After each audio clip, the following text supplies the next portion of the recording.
One journalist has discovered a unique way to find out what voters are thinking before they hit the polls. He's joining us now live before traveling to Hofstra this morning. Good morning, Michael. Thanks for being with us. Good morning. This is pretty ambitious, 1,000 miles. Where did this idea come from?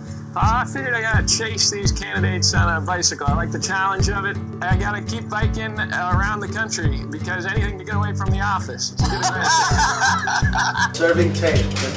Mike, thank you so much. Thank you.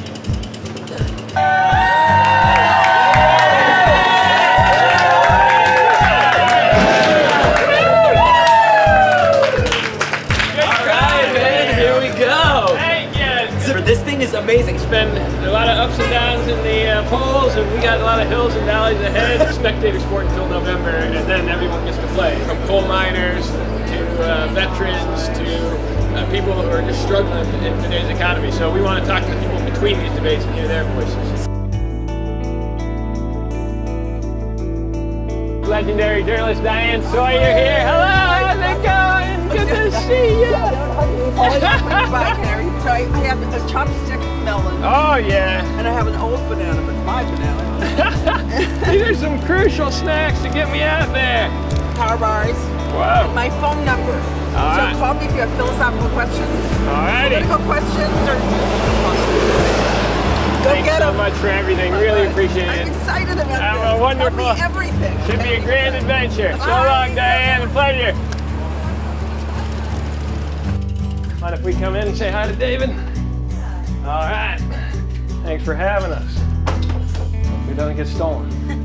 Good to see you. How did you get past security? Thanks for having us. Are you supposed to be on a bike somewhere? You know, I am about to take off on this long ride. Show you around. And you've done one-on-one interviews with both Trump and Hillary and their personalities. What do you think? You know, in recent days we sat down with both tickets, and I did ask about the debate with both of them, and I think we asked if Secretary Clinton was preparing, which she was, and not surprising for anyone who's interviewed her or knows her. And I did ask Trump if he's preparing too. This was a couple weeks back, and he said mock debates, we'll see. And to this day, we still think that he probably has not held the mock debates. I'm sure he's prepped, but not necessarily in the classic way, and that's probably what people would expect from Donald Trump.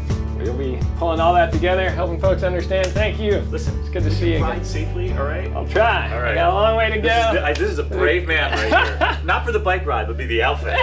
The Naked Cowboy is going to give us the news brief on tonight's debate. Hey, hello, Naked Cowboy. Good to see you. How are you? Very nice to meet you. Thank you. Nice to meet you. You ran for president in 2012, right? Yes, you see it on YouTube. It's very entertaining. And how's Trump any different than you? I think we're very similar. We're both cutthroat businessmen.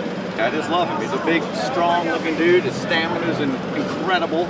I see him as being so brave and courageous. It's like the opposition doesn't even exist. Yeah, here it is. If you really want to make America great again, vote for the man whose name is on my rear end. And my wife is a Mexican. She painted these underwear. You can't make this stuff up, folks. Trump's headquarters sits on the 5th floor of this building, and his apartment is on the top floor, 63rd floor. It's a 3-story apartment, 30,000 square feet. His apartment is actually larger than his campaign headquarters there. Trump Tower behind me. Trump is believed to be inside, preparing for the debate tonight. You can see there's about 8 SUVs, black SUVs, that will soon take him to Hofstra University. Trump will be taking one of those black SUVs while I'm stuck on my election cycle. Behind me is the United Nations, where Hillary Clinton, as Secretary of State, spoke a number of times. Trump's headquarters in Manhattan is divided from Hillary's territory in Brooklyn by the East River, pedaling over this bridge. Flushing's Queens, where Donald Trump grew up. Donald Trump, as a baby, was brought here to this house. The Trump sign, just a for sale sign. We're gonna meet the guys selling this home. Hello, how are you? My home. What's your name? Isaac Kestenberg. Beautiful home here. How long have you been living here? Great, I'm living here 8 years. Trump's left here? Yeah, Trump was born in this house actually. He lived here as a kid, from 8-0 till like 4 or 5 years old. He's walking from a formal dining room in split. So Trump had his little high chair up here back in the day? So, yeah. Thanks for showing us this house, guys.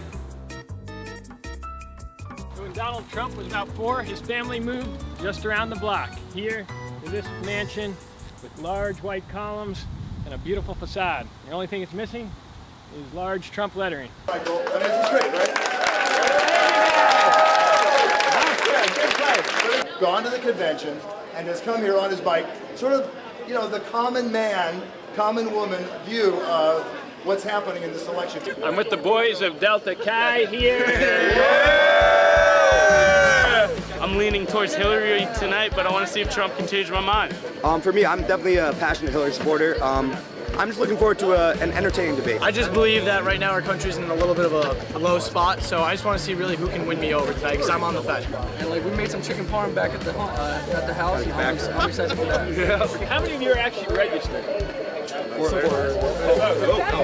And then for how many of you is this your first election that you'll be voting? First election. And where are you from? Maui, Hawaii. Wow. So you've come made quite the pilgrimage here.